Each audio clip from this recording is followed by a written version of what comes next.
पहली बार हमारी टीम इस पहाड़ी इलाके पर आई है।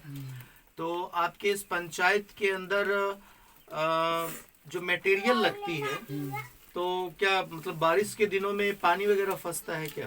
पानी वानी तो नहीं फंसता, रोड तो हो गया, लेकिन पक्की रोड नहीं है, कच्ची रोड आ जाता है। आ जाता है।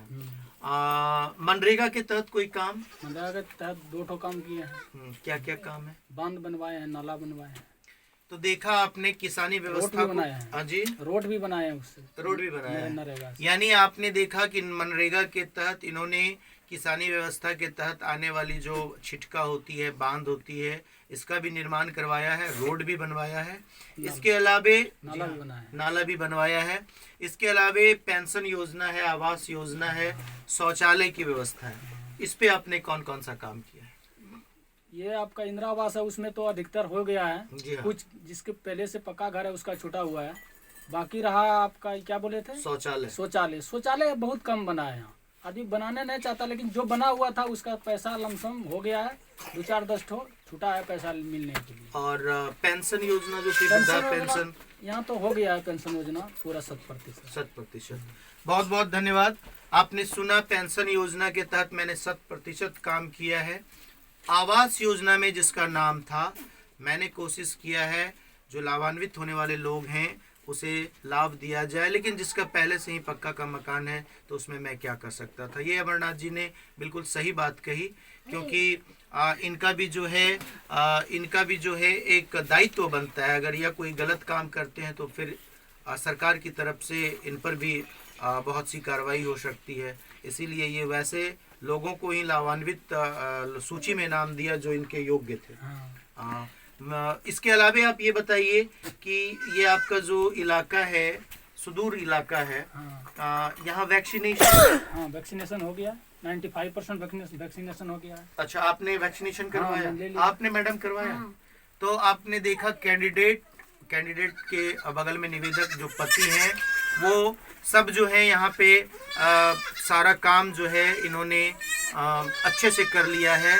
और सबसे बड़ी बात है कि सुदूर क्षेत्रों में भी सरकार के द्वारा चलाई गई वैक्सीनेशन, जो बिल्कुल फ्री वैक्सीनेशन व्यवस्था है, इसमें इन्होंने बढ़ चढ़ कर हिस्सा लिया है और 100% कामयाबी इन्होंने दिलवाई है। इन्हीं सभी शब्दों के साथ मैं फिर से अपनी बात को दोहरा दूं कि प्रियंका देवी, जिसे इस बार घड़ा छाप मिला है। प्रदेश समाचार, मैं गोपाल कश्यप अपनी पूरी टीम रितेश झा, बम झा के साथ अभी फुल्ली डूमर प्रखंड के अंतर्गत पड़ने वाला पंचायत भितिया के वार्ड नंबर 11 में मौजूद हूं, जहां से निवर्तमान वार्ड सदस्य प्रियंका देवी हमारे सामने मौजूद हैं। और यह विगत 5 वर्षों का काम इन्होंने कंप्लीट कर लिया है और इस बार भी यह वार्ड सदस्य के रूप में खड़ी हुई हैं। घड़ा छाप इन्हें मिला है जो क्रमांक संख्या 3 पर है।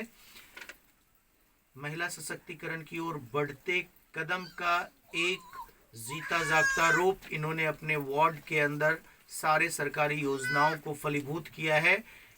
इसी चर्चा परिचर्चा के कार्यक्रम में मैं इनसे परिचय लेते हुए सारी योजनाओं का क्रमबद्ध तरीके से मैं जो हूँ इसका परिचय लूंगा। आइए, सर्वप्रथम मैं इनसे इनका नाम पूछता हूँ। आप अपना नाम बताइए। गांव, पंचायत, प्रखंड, जिला, और इस बार किस पद पे आप खड़ी हुई हैं? और ये कौन सा वार्ड है? Ward number 11। और आपका जो ये घड़ा छाप है, ये कितने क्रमांक पर है? 3 नंबर पे। विगत 5 वर्षों के कार्यकाल में आपने अपने वार्ड के सारी जनताओं को जितनी भी सरकारी योजना है उससे लाभान्वित किया। हाँ, आपने सुना, मैंने अपने इस वार्ड नंबर 11 के अंतर्गत सारी योजनाओं को अपनी जनता के बीच लाया। ये मेरी प्राथमिकता थी और मैंने इसे किया है अच्छी तरह से। इनके बगल में निवेदक बैठे हुए हैं, मैं इनसे परिचय लेता हूँ। आप अपना नाम बताएंगे? अमरनाथ यादव।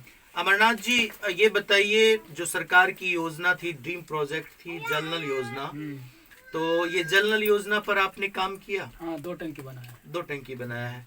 पानी अच्छे से जा रही है? हाँ, जा रही है। और कहीं कहीं ऐसा देखा मैंने, जब हमारी टीम सर्वे कर रही थी तो कहीं कहीं शिकायतें थी। वो तो कहीं कहीं वो जो टूटी लगाए थे वो तो किसी कारण बस टूट गया। अधिकतर देख रहे हैं टूटा हुआ है, उसका रिपेयरिंग किया जाएगा। यानी बच्चों का उदंडता भी सामने आया है। हाँ। और कोई कारण? और कोई कारण थोड़ा सा बंदर के कारण से वो टंकी का पाइप टूट गया। बंदर की उत्पात ज्यादा है यहाँ पे। और इसके अलावा सड़क और गली, इसमें भी 3 रोड बनाए हैं, 1 नाला बनाया है नरेगा। यानी आपने देखा कि मनरेगा के तहत इन्होंने किसानी व्यवस्था के तहत आने वाली जो छिटका होती है, बांध होती है, इसका भी निर्माण करवाया है, रोड भी बनवाया है। इसके अलावे नाला भी बनवाया है। इसके अलावे पेंशन योजना है, आवास योजना है, शौचालय की व्यवस्था है। इस पे आपने कौन कौन सा काम किया है? ये आपका इंदिरा आवास है, उसमें तो अधिकतर हो गया है। हाँ। कुछ जिसके पहले से पक्का घर है उसका छूटा हुआ है। बाकी रहा आपका क्या बोले थे, शौचालय बहुत कम बना है यहाँ। आदमी बनाने नहीं चाहता, लेकिन जो बना हुआ था उसका पैसा लमसम हो गया है। 2-4-10 छूटा है पैसा मिलने के लिए। और पेंशन योजना जो थी, पेंशन यहाँ तो हो गया है पेंशन योजना पूरा 100%। बहुत बहुत धन्यवाद। आपने सुना, पेंशन योजना के तहत मैंने 100% काम किया है। आवास योजना में जिसका नाम था, मैंने कोशिश किया है जो लाभान्वित होने वाले लोग हैं उसे लाभ दिया जाए, लेकिन जिसका पहले से ही पक्का का मकान है तो उसमें मैं क्या कर सकता था। ये अमरनाथ जी ने बिल्कुल सही बात कही, क्योंकि इनका भी जो है एक दायित्व बनता है। अगर यह कोई गलत काम करते हैं तो फिर सरकार की तरफ से इन पर भी बहुत सी कार्रवाई हो सकती है। इसीलिए ये वैसे लोगों को ही लाभान्वित सूची में नाम दिया जो इनके योग्य थे। इसके अलावा आप ये बताइए कि ये आपका जो इलाका है, सुदूर इलाका है, यहाँ वैक्सीनेशन हो गया। 95% वैक्सीनेशन हो गया है। अच्छा, आपने वैक्सीनेशन करवाया? आपने मैडम करवाया? तो आपने देखा कैंडिडेट के बगल में निवेदक जो पति हैं, वो सब जो है यहाँ पे सारा काम जो है इन्होंने अच्छे से कर लिया है। और सबसे बड़ी बात है कि सुदूर क्षेत्रों में भी सरकार के द्वारा चलाई गई वैक्सीनेशन, जो बिल्कुल फ्री वैक्सीनेशन व्यवस्था है, इसमें इन्होंने बढ़ चढ़ कर हिस्सा लिया है और 100% कामयाबी इन्होंने दिलवाई है। इन्हीं सभी शब्दों के साथ मैं फिर से अपनी बात को दोहरा दूं कि प्रियंका देवी, जिसे इस बार घड़ा छाप मिला है, क्रमांक संख्या 3 पर है, अपने कामों की मजदूरी मांगने के लिए फिल वक्त अभी दरवाजे पर जो इनका उपस्थिति है ये दर्ज करवा रही हैं। अपने जनता से वोट मांग रही हैं कि मैंने जो काम किया है उसकी मजदूरी हमें लौटाइए, ताकि मैं फिर से आपके बीच आऊं और फिर से सरकारी योजनाओं को आपके बीच पहुंचाऊं। इन्हीं शब्दों के साथ मैं अपने वक्तव्य को समाप्त करता हूं। जय हिंद, जय भारत, जय बिहार। ऐसे ही वीडियोस देखने के लिए सब्सक्राइब करें प्रदेश समाचार नेटवर्क और लेटेस्ट वीडियोस के नोटिफिकेशन के लिए बेल आइकन दबाना ना भूलें।